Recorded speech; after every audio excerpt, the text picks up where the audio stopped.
Gubernur DKI Jakarta Anies Baswedan menentang pernyataan Presiden Jokowi dan Menteri PUPR Basuki Hadi Mulyono soal penyebab banjir. Apakah ini patut atau pembangkangan? Untuk membahasnya kita akan berdiskusi dengan Bapak Agus Pambagio, pakar kebijakan publik. Selamat sore Pak Agus. Sore.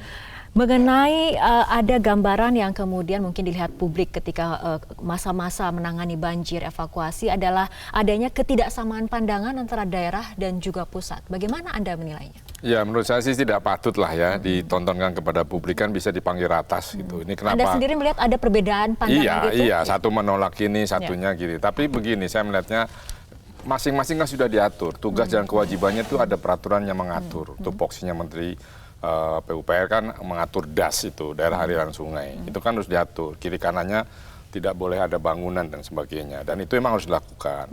Nah, di Jakarta itu apapun namanya, naturalisasi kayak segala macam, yang penting ini ada. Ya, di Jakarta itu tapi kan kita lihat ketidaksinambungan program antara kemudian normalisasi iya, sebetulnya yang sih harusnya makanya saya bilang kenapa bisa nggak kesinambungan, tinggal dipanggil saja.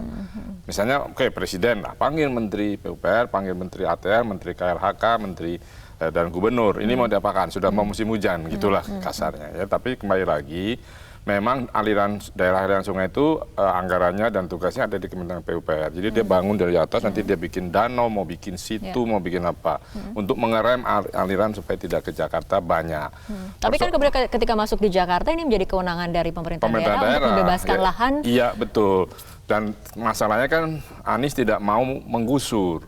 Untuk menertibkan DAS itu harus menggusur. Karena orang tinggal di sisi sungai. Tidak boleh itu untuk safety. Nah, itu harus digusur. Yang digusur bukannya orang miskin loh. Kalau kita lihat di Kebayoran, kita lihat di Menteng, itu kan rumah-rumah orang berpangkat dan berpengaruh di Republik ini. Itu juga harus digusur. Nah, bisa atau tidak? Itu pertanyaan masyarakat. Oke, karena kemudian Menteri PUPR, Presiden juga memang menyoroti bahwa normalisasi ini kan sebetulnya sudah ada kebijakannya di tahun 1999, kemudian terus dilanjutkan hingga 2017 ini yang kemudian mengalami ketersendatan akibat pembebasan lahan yang tidak diambil kebijakannya oleh pemerintah daerah. Artinya memang terjadi ketidaksinambungan antara satu kebijakan dengan kebijakan yang lain. Betul, saya kalau diwawancara teman-teman pada saat pilkada, saya bilang gini lah, yang baru ini harus tetap mempertahankan yang lama, yang sudah dirasakan manfaatnya oleh publik Jakarta. Jangan diubah. Nah, yang belum itu yang diperbaiki. Nah, ini kan tidak. Lalu mengubah nama, mengurangi anggaran, itu menjadi pusing masyarakat. Ya kan sekarang sampah, sebentar betul Presiden bilang sampah itu orang kita kan paling jorok dan paling cuek. Dia nggak peduli, dia buang aja dari kaca jendela mobilnya dibuang. Nah, dulu itu ada yang jaga di sungai itu, di pintu airnya itu ngambil. Nah, sekarang nggak ada. Nah, itu yang menurut saya sudah baik, jangan dihilangkan. Nah, nanti kalau sudah begini kan cuma perang mulut, tapi kan tidak membereskan persoalannya. Jakarta tetap akan banjir, tetapi kita bisa mengurangi. Saya curiga ketika tanggal 1 pagi malam itu, pompa di Pluit, di mana di pinggir pantai itu tidak bekerja. Oleh karena itu Presiden langsung meninjau secara mendadak rumah tadi pompa pagi di saya Waduk sudah Pluit. bahas juga dengan beberapa teman wartawan. Jadi pasti saya yakin pompa itu tidak bekerja. Penyakitnya tidak bekerja apa? Solarnya tidak ada. Anggarannya sudah keluar, tapi solarnya dijual. Tapi kan musim hujan ini kan merupakan masalah klasik yang seharusnya bisa diprediksi, bisa diantisipasi. Iya, artinya kan BMKG sudah kasih perkiraan. Jadi ini bulan depan sudah hujan. Sekarang kita bereskan pompanya. Coba hidupkan, matikan, hidupkan. Oke, siap. Nah, saya merasa ya patut diduga dan tapi agak yakin pompa itu tidak berjalan. Anda merasa ada sistem yang tidak siap, tidak bekerja untuk mengantisipasi. Iya, karena kita sudah di bawah laut kan permukaannya, sehingga air itu harus dipompa. Kalau enggak, air itu tidak bisa ke laut. Lagi-lagi ini mengenai bagaimana koordinasi antara pemerintah pusat dan juga daerah. Ada kemudian yang tersendat komunikasinya atau bagaimana? Iya, pasti, karena beda partai kan. Nah, jadi maksud saya gini, lepas dari itu. Lepas dari masalah politik. Iya, tidak elok lah kita berdebat di depan masyarakat yang sedang kesulitan, ya kan. Panggil aja rapat terbatas itu selesaikan. Anda bisa, kalau tidak apa-apa sanksinya gitulah. Saya cabut dukungan anggarannya saya apa kan bisa dilakukan. Dan ini memang kemudian ketika kita ingin berbicara solusi yang komprehensif, tidak bisa kemudian kita memang menyerahkan pada satu pihak. Ini artinya harus juga lintas sektoral, lintas daerah bahkan. Air kan mengalir. Mana kita stop Anda belok sana kan nggak bisa. Jadi memang harus automatically itu tidak usah diperintahkan by undang-undang, by peraturan, ya harus bersama. Dan ini kan melewati banyak daerah, provinsi, kecamatan dan kabupaten. Jadi otomatis itu sudah kan sama kayak ikan saya di sini tiba jalan loh itu ikan saya kan sudah masuk ke daerah sana. Artinya kementerian kemudian melakukan tugasnya, pemerintah daerah juga kemudian melakukan kewenangannya untuk mendukung kebijakan dari pemerintah pusat. Sehingga tadi yang Pak Basuki bicarakan tadi, ya dia normalisasi sungainya jalan. Nah, saya sekarang kalau dibikin, saya bilang ya pentokin aja sampai di batas kotanya. Nanti Anda nggak bikin, karena declare dia secara politis kan dia tidak mau menggusur orang kecil. Padahal yang digusur hanya bukan orang kecil. Coba lihat di belakang Plaza Senayan itu kan orang itu sungainya kan menyempit. Gitu. Oke, kita akan masih membahas mengenai solusi dan bagaimana agar kemudian kebijakan antara pusat dan daerah ini bersinambung. Kita akan lanjutkan, tapi kita ikuti jeda berikut terlebih dahulu. Kita lanjutkan kembali perbincangan Pak Agus, karena memang sebetulnya yang paling penting untuk mencari solusi yang komprehensif adalah adanya kesepakatan, kesamaan kebijakan antara pusat dan juga daerah seperti itu. Panggil aja rapat lah, jangan di depan media lah, malu lah. Oke, untuk menyamakan pandangan, karena ini kita lihat banjir di Jabodetabek ini sangat luas, sangat masif dan sangat parah. Warga yang terdampak juga sangat banyak seperti itu ya. Contohnya tadi saya tanya teman-teman Metro, ternyata lebih parah dari tahun 2007. Betul. Nah, itu aja. Oke, dan kalau misalnya kita lihat dari tadi kunjungan Presiden sempat tadi pagi kunjungannya mendadak tanpa didampingi oleh kepala daerah untuk meninjau rumah pompa di Pluit seperti itu. Padahal kalau misalnya kita lihat kapasitas dari rumah pompa ini cukup besar ya Pak ya? Besar. Untuk puluhan meter kubik kalau iya, untuk kemudian kapasitas ataupun rumah pompanya 49 meter kubik per detik. Itu, sementara tampungannya sekitar 3,29 juta meter kubik. Waduk Pluit itu kan? Untuk Waduk Pluit. Ya. Jika memang ini bekerja optimal, artinya apakah sebetulnya ini bisa mencegah ataupun mengurangi, mencegah. Mengurangi, meminimalisir ketinggian air ataupun dampak banjir seperti itu. Dan karena air kalau Waduk Pluitnya sudah penuh juga bisa dibuang ke laut, ada temboknya itu kan. Nah, maksud saya agak curiga tapi agak yakin bahwa pada hari hujan tanggal 1 pagi itu pompanya belum jalan. Pompa itu sudah standby. Harusnya katakan kan sudah ada dapat tanda-tanda dari BMKG. Digunakanlah. Jadi pada kira-kira sebulan sebelum pompa sudah ready semua, solar sudah ada. Penyakitnya dulu pompa itu sering macet, tidak ada solarnya. Karena solarnya dijual. Ya, kemudian rusak karena tidak dirawat dan seterusnya.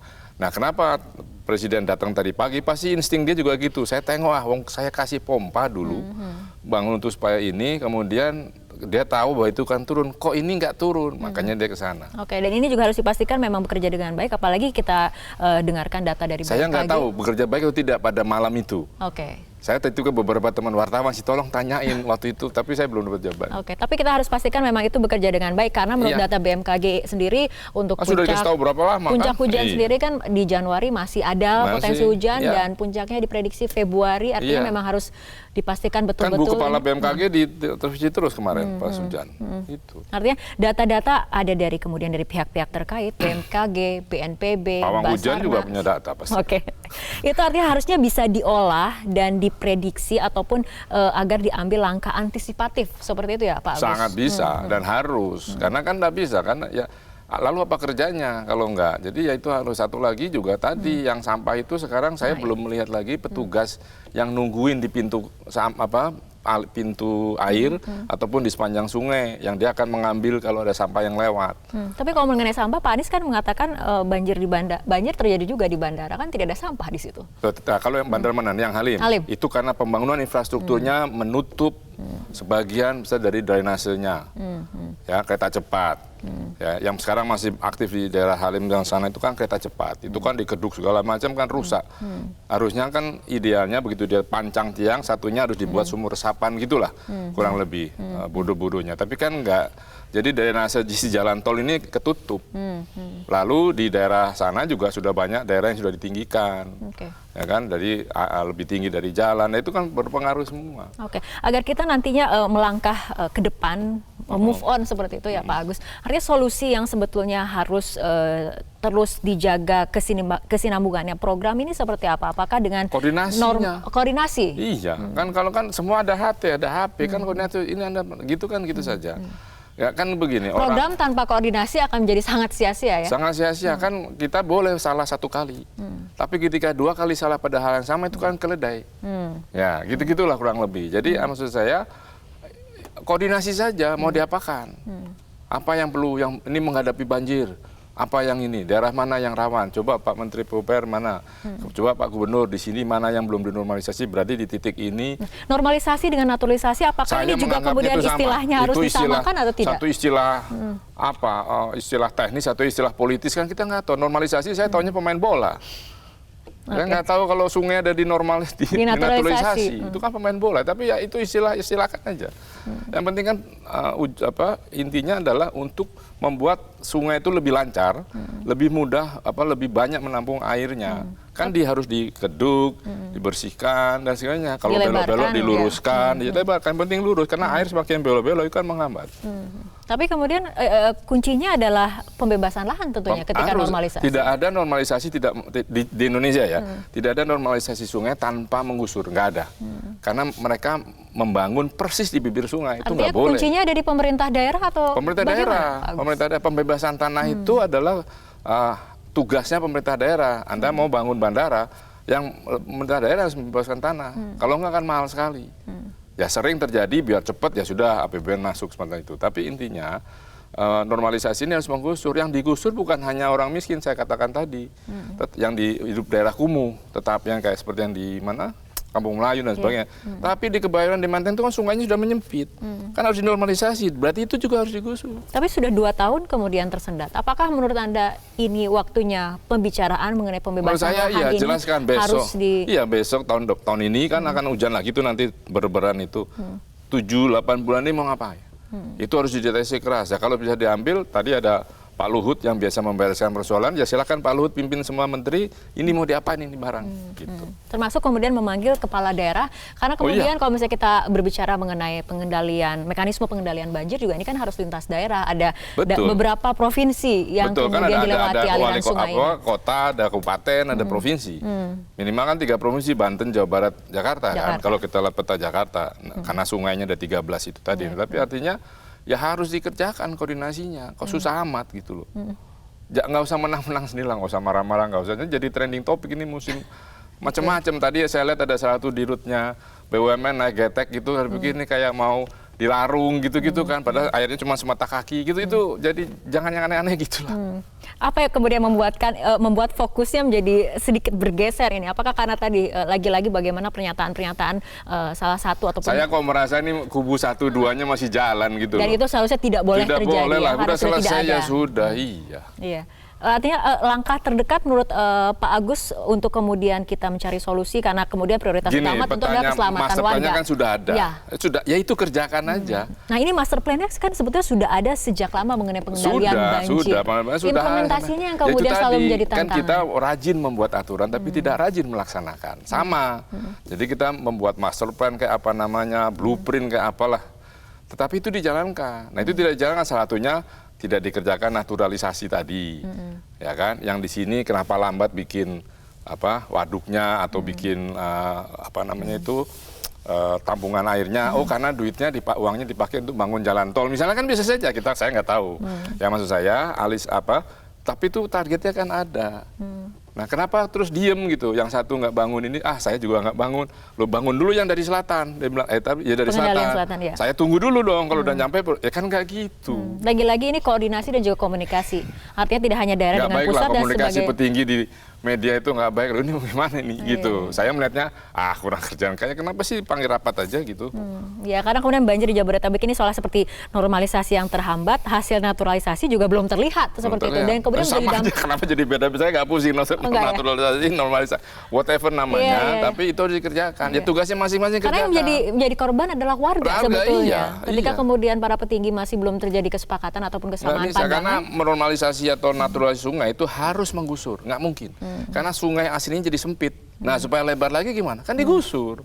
Perkara penyelesaiannya ya silakan katanya kan mau dikasih ganti untung. Ya sudah pikirkan. Jadi sekali lagi dan digusur bukan hanya orang miskin, orang beradab dan petinggi harus ikut. Nggak ada pengecualian. Dan ini kemudian memang harus saling adanya dukungan ya. Ketika kemudian pemerintah daerah harus membebaskan lahan, kemudian juga didukung oleh pemerintah pusat. Pemerintah pusat kan uangnya cuma keluar kantong kiri pindah kantong kanan aja kan itu. Dan itu kemudian yang harus untuk saat ini mungkin diperlihatkan, dipertontonkan kepada publik bahwa soliditas itu terjadi, sama-sama kita akan membangun ataupun membuat solusi yang memang nanti dampaknya yang dirasakan oleh warga. Bukan berpolemik di media itu harus gitu, karena kan orang nunggu, kalau saya bilang ya silakanlah Anda berkelahi gitu, tapi apa maunya kan gitu. Yang penting bagi warga adalah solusinya. Bukan polemik di depan. Bukan polemik, nanti yang komentar, jangan itu dia nyecer terus, yang ini aja, itu lagi masuk 1-2 lagi. Oke, baik. Tidak ada 1-2 lagi, yang penting adalah kita cari solusi yang paling terbaik bagi warga, terutama di Jabodetabek ini yang sedang terkena musibah banjir ya, Pak Agus. Baik Pak Agus Pambagio, terima kasih telah berbincang bersama kami malam hari ini dalam Prime Time News.